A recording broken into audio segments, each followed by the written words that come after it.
Here are the top stories for today, July 4, 2019. Indigenous peoples' leaders vow to remain steadfast in speaking out against the atrocities of the CPP-NPA. Inflation rate is forecasted at below 2% in the third quarter of 2019. PHIVOLCS will soon launch 4 mobile apps in relation to disaster risk reduction and mitigation. And the walls of Intramuros depicted murals recognizing pride and equality for the LGBT community.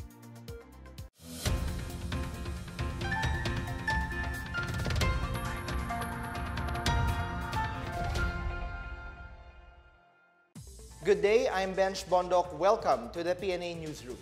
We begin in the United States, where indigenous peoples' leaders continue their trek across the country as they rally the international community not to fall for the armed insurgency movement's narratives. The tribal leaders vow to expose the atrocities of the communist terrorist groups, even in the face of death. Rom Dulfo reports from New York City. Tribal leader Christine Banugan's father and uncle were killed by members of the Communist Party of the Philippines, New People's Army, in December 2016. Her father was a leader in the Mandaya tribe in Davao Oriental, a staunch advocate of the indigenous people's rights and culture. After his father's death, Christine said she was pushed to stand up head high and defend her community against the harassments posed by communist rebels. Now she has broken her silence on the atrocities committed by the CPP-NPA. We, the IP leaders, came here because we want all this to stop. And through our voices, our real voices, that we hope na sana marinig nyo kung ano yung totoong nangyari sa amin. Banugan and other tribal leaders are making their way across the U.S., from New York to Chicago, California, and Washington, D.C. Indigenous peoples' leaders are here in the U.S. engaging the Filipino community, the UN, and the academe to help end armed insurgency conflict in the Philippines. The delegation includes some of the IP leaders who were part of the armed rebellion before. They became first-hand witnesses of how oppression and deception strangled tribe members to death. Datu Awing Maraanapuga, for one, said he was trained to become a child warrior by the NPA, eventually becoming a teacher of the Salugpungan School. Despite getting threats for speaking up, the IP leaders vowed to remain steadfast in rallying the international community to resist the armed insurgency movement's narratives. For the PNA Newsroom, Rom Dulfo, New York City. Meanwhile, U.S. Ambassador to the Philippines Sung Kim recognized that the relations between Manila and Washington has reached numerous milestones in the past 3 years. During the celebration of the 243rd anniversary of U.S. independence and the Filipino-American Friendship Day, the ambassador cited key achievements under the terms of both U.S. President Donald Trump and President Rodrigo Duterte. This includes the return of the historic Balangiga Bells last year, the cooperation between the United States and Philippine forces in ending the terror siege in Marawi in 2017, and the successful hosting of the Philippines of the ASEAN Summit, which was attended by President Trump. Meanwhile, DFA Secretary Teodoro Locsin Jr. agreed that the ties between Philippines and US will endure given the commonalities between the two countries. Locsin said both countries hate subservience to foreign powers and are lovers of freedom in words, thought, and deed. The US and Philippines have close security ties as manifested in the 1951 Mutual Defense Treaty, as well as programs such as the Fulbright and the International Visitor Leadership Programs. President Rodrigo Duterte's trip to Washington, D.C. in the United States is certain, but there is no definite date yet. U.S. Secretary of State Mike Pompeo himself has relayed hopes to meet President Duterte, but according to Philippine Ambassador to the United States Jose Manuel Romualdez, there is a lot of things going on right now making the scheduling difficult. Earlier, DFA Secretary Teodoro Locsin Jr. said the President will only visit the U.S. if the Balangiga Bells are returned to the Philippines. The bells were transported back to the country in 2018. Duterte and U.S. President Donald Trump already met on the sidelines of the ASEAN Summit hosted by the Philippines in 2017 and was invited by Trump to visit the U.S. in a phone call after the regional affair.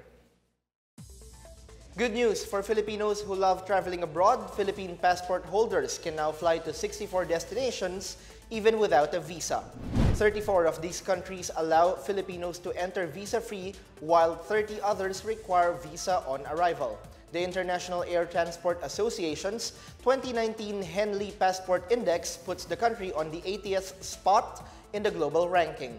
While this may be a dip from last year's 75th spot, there is a significant boost among Asia-Pacific nations, as there were 80 million international migrants in the Asia-Pacific region in 2017. This strengthened the region's labor market mobility, remittances, and trade. Japan and Singapore led the ranking with visa-free access to 189 destinations, while Afghanistan ranks lowest with only 25 destinations allowing visa-free access. A cabinet member says he's confident that an impeachment complaint against President Rodrigo Duterte will not prosper. Meanwhile, 2 foreign fugitives hiding in the country were arrested. More on this and other news around the metro from Janice Cave. Cabinet Secretary Carlo Nograles is confident that an impeachment complaint against President Rodrigo Duterte in relation to the West Philippine Sea will not prosper. Several critics, including Supreme Court Senior Associate Justice Antonio Carpio, earlier said the president's pronouncement that China cannot be banned from fishing in the Philippines' exclusive economic zone is an impeachable offense. Nograles said this is a weak basis for impeachment, as the allegations are weak and unfounded. Meanwhile, the Bangko Sentral ng Pilipinas launched on Wednesday the new generation banknotes. The new paper bills are updated to contain the signature of BSP Governor Ben Diokno. They also have security features created using intaglio printing technology.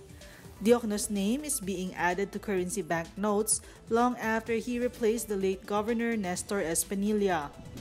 In other news, the Bureau of Immigration on Wednesday reported the arrest of 2 fugitives wanted by authorities in South Korea and China. Korean national Kim Dae-yot was arrested in Malate, Manila on June 30, while Chinese national Zhang Rongkun was arrested in Binondo on July 1. The Korean is wanted for lobbying expense payment for closed-circuit television worth 250 million Korean won, while the Chinese is wanted for fraud and economic crimes. For the PNA Newsroom, I'm Janice Cave. More stories from the newsroom. Globe partners with Aboitiz to build common towers to increase cell tower density. And Cagayan de Oro Mayor Oscar Moreno laments the arrest of his son for illegal substances. More on these when the PNA Newsroom continues.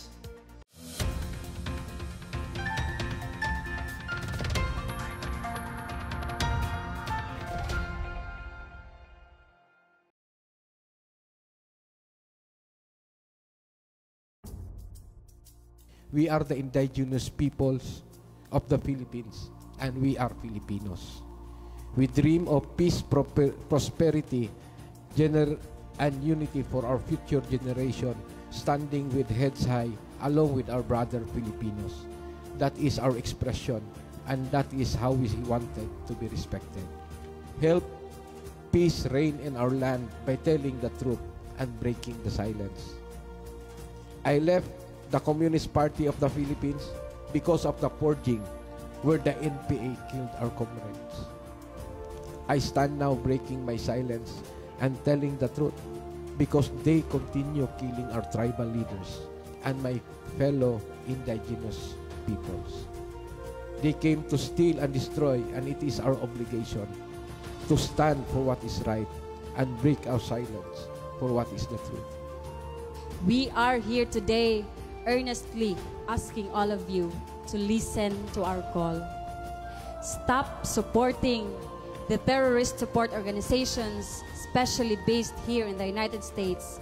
Stop believing in their lies and deceptions of the communist terrorists, because we are the real victims of the atrocities committed by the communist terrorists. For the longest time, we have been living in fear, in violence, and our leaders being killed. This was an opportunity for us here abroad to witness the desperation, the serious sense of desperation that they have come with, you know. I mean, they've been through this suffering for so long. Tonight, it's a totally different ball game. We heard from these people, they asked for support, not financially, but they said, stop putting finances or donating your finances to those group of so-called lumads na nag-represent doon sa kanila supposedly. And now they're saying their truth.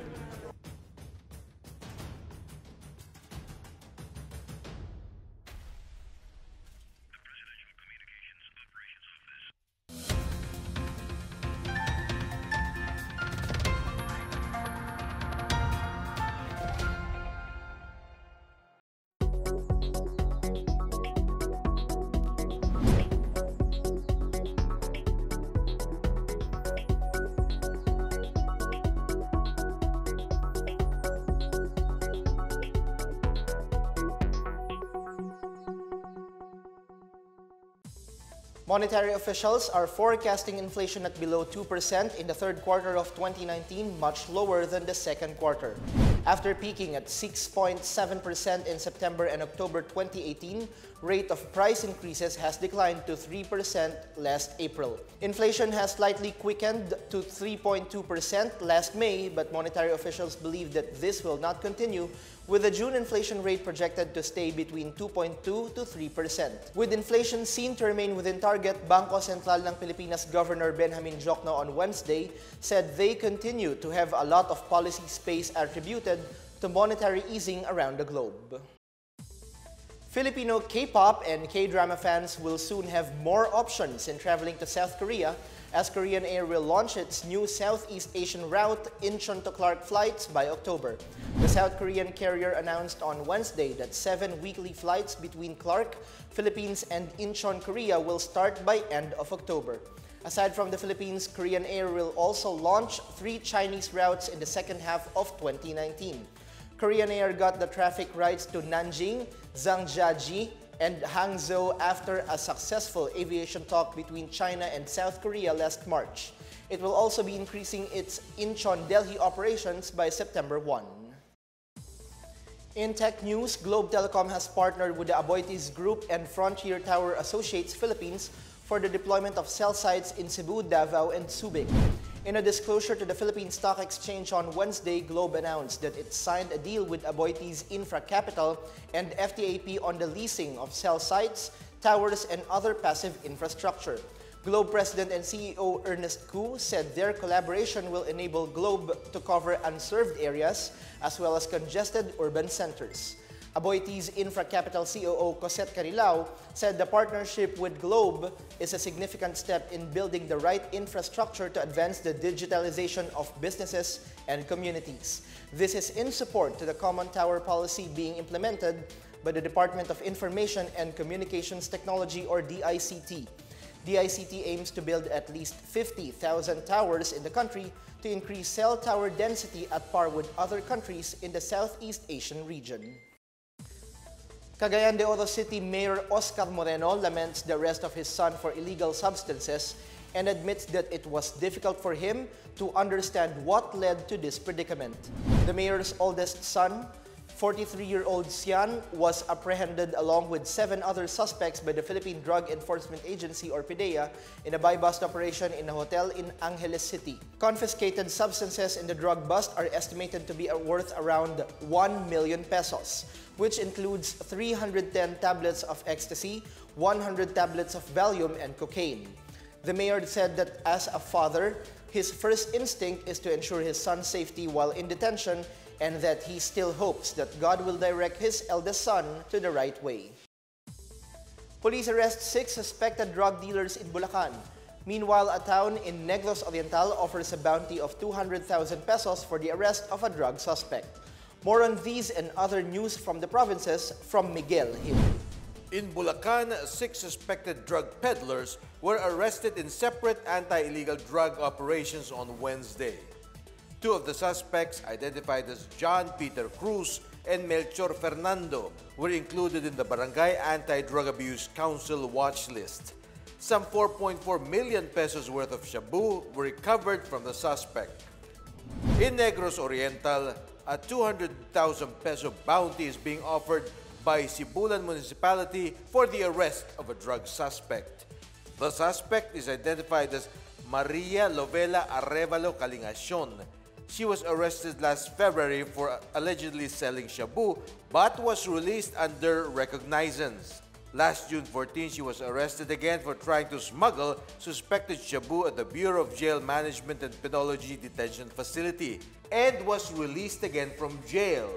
She had disappeared ever since. Councilor Antonio Renacia, who vouched for her previous release, faces a penalty of 6 months to 2 years imprisonment. In Sulu, the 11th Infantry Division has a new commander in the personality of Brigadier General Corlito Vinluan. West MINCOM Commander Major General Cirilito Sobehana says Vinluan will also lead Joint Task Force Sulu and take command of operational units of Navy, Air Force, and Marines in the province. Vinluan is a former commander of the Light Reaction Regiment under the AFP Special Operations Command. For the PNA Newsroom, I am Miguel Hill. Up next, Baguio-grown Gideon Padua is taking a 4-month training in China to prepare for the Southeast Asian Games. And the mural in Intramuros sought to inspire viewers to look at themselves and be in solidarity with the LGBT community. Back after a quick break, keep it here on the PNA Newsroom.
The Philippine Institute of Volcanology and Seismology will soon launch 4 applications in relation to disaster risk reduction and mitigation. PHIVOLCS Director Renato Solidum on Tuesday said these apps are the GeoMapper Exposure Data Mapper, GeoMapper Situation Data Mapper, GeoAnalytics, and Hazard Hunter PH. These were developed under the GeoRisk Philippines Initiative project of the Department of Science and Technology. Among the 4 apps, only the Hazard Hunter would be accessible to the public. Hazard Hunter will be launched on July 16, and this can be accessed either through a computer or mobile phone. This app would help people know if their location is at risk for volcanic eruptions, tsunamis, and other hazards. The 3 other apps were made for government use as they target to collect exposure data, which will help the proper authorities to assess hazards. On to some sports action now. Baguio-grown Gideon Padua is eager to take a long 4-month training in China as the 9-member Philippine Wushu Sanda team departs for Chengdu, Sichuan, China on July 7. Padua will man the 60-kilogram division as he tries to prepare for the Southeast Asian Games. The alumnus from the Pine City National High School flies with veteran Wushu Sanda campaigner Divine Wally. Padua won a bronze medal in the World Junior Wushu Championship in 2017 in Korea, earning him a slot in the national team. The Philippines hopes to duplicate its first-place finish in the biennial meet in 2005 when the Philippines hosted the event. Staying with sports, Northport, Batang Pier and TNT Catlopa inch closer to a top 2 finish in the PBA Commissioner's Cup eliminations. Northport and Batang Pier beat their respective foes in contrasting fashion at the Smart Araneta Coliseum in Quezon City on Wednesday night. The Batang Pier nosed out the Colombian Jeep 110-108, with Robert Bolick dealing a layup to secure the lead with 2.8 seconds left. Eric Camson tried to force overtime, but his potential equalizer failed to hit the target as time expired. Mo Tautua led Northport with 23 points, 5 rebounds, 6 assists, and 1 steal. Bolick added 21 points, 4 rebounds, 5 assists, and 2 steals. Lester Prosper finished with 36 points and 17 rebounds for Colombian. Meanwhile, the Catropa ripped the Rain or Shine Elesto Painters 102-81 with a breakaway in the final 12 minutes. Terrence Jones posted a rare triple-double for TNT with 33 points, 21 rebounds, and 13 assists with 2 blocks and 4 steals. Denzel Bowles put up 28 markers, 8 caroms, 2 dimes, 2 blocks, and 2 steals for Rain or Shine. The walls of Intramuros turned colorful as these depicted murals recognizing pride and equality for the LGBT community in celebration of Pride Month last June. The mural sought to inspire viewers to look at themselves and be in solidarity with this sector. Here's our report. The walls of Intramuros in Manila were painted in colors of pride and equality as the Austrian Embassy in the Philippines celebrated MNLXV Equality Fest 2019 from June 25 to 30. The 5-day festival championed human rights and the dignity of the LGBTQIA+ through creative activism. On June 26, the Intramuros administration unveiled a Pride-themed public mural situated across Museo de Intramuros. The mural featured mirrored portraits of the celebrated and up-and-coming artists who are also members of the LGBTQIA+ community. Ambassador Vita Rasulian said that the project attempts to influence our perception of ourselves. The mural forces viewers to embody the identity of its represented community in an effort to disrupt our sense of normalcy. Other events during the MNLXV Equality Fest were a drag makeup workshop, burlesque and drag performance, talks on equality and creative activism, and elephant drag disco. For the PNA Newsroom, I'm Joyce Kudis. Mental health has become a buzzword, with more Filipinos being more open about discussing this condition. But have Filipinos become more accepting towards those who have mental health issues? Here is our report. Mental health continues to be a concern among Filipinos, and increased awareness has become more evident. Support groups from the government and private sector have emerged, encouraging those with suicidal tendencies and other mental health conditions to seek help. Even social media is rife with calls to mind one's mental health. Every year, may pinapasok na po as young as 14 hanggang sa nakakuha po kami ng 11 years old na tinali na ng barangay para ipasok sa facility kasi nananakit na ng pamilya. The Duterte administration acknowledges the importance of mental health with the passage of the mental health law. But the stigma of having a mental condition persists, and one has to wonder whether Filipinos will fully understand the importance of the issue. Sabi nga ho nila, there is no health without mental health. So, kailangan po talagang bigyan po natin ng atensyon ang ating kalusugang pag-iisipan para po tayo magkaroon tinatawag na maayos na pamumuhay at maayos na perspective in life. Catch pros and cons on Friday, 10:30 p.m. on PTV4 and at the PNA website. For the PNA Newsroom, I'm Joyce Kudis. Pag-asa is monitoring a low-pressure area within the Philippine area of responsibility.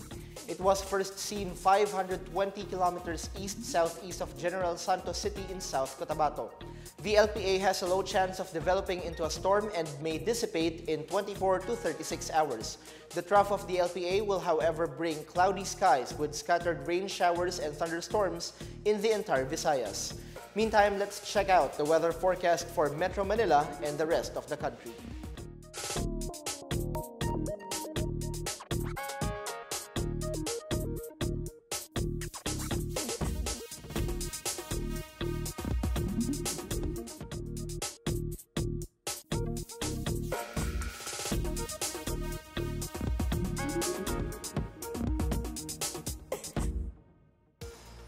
Let's take another look at today's biggest stories. Indigenous peoples' leaders vow to remain steadfast in speaking out against the atrocities of the CPP-NPA. Inflation rate is forecasted at below 2% in the third quarter of 2019. PHIVOLCS will soon launch 4 mobile apps in relation to disaster risk reduction and mitigation. And the walls of Intramuros depicted murals recognizing pride and equality for the LGBT community. Thank you for watching another edition of the PNA Newsroom. To check out these and other stories, visit the PNA website or follow the Philippine News Agency on Facebook and Twitter. For more stories about the government and how it serves the Filipinos, look for these hashtags in all of our social media platforms and websites. And that's your daily dose of the latest news and information that you need to know from the PNA Newsroom. I'm Bench Bondok. Good day.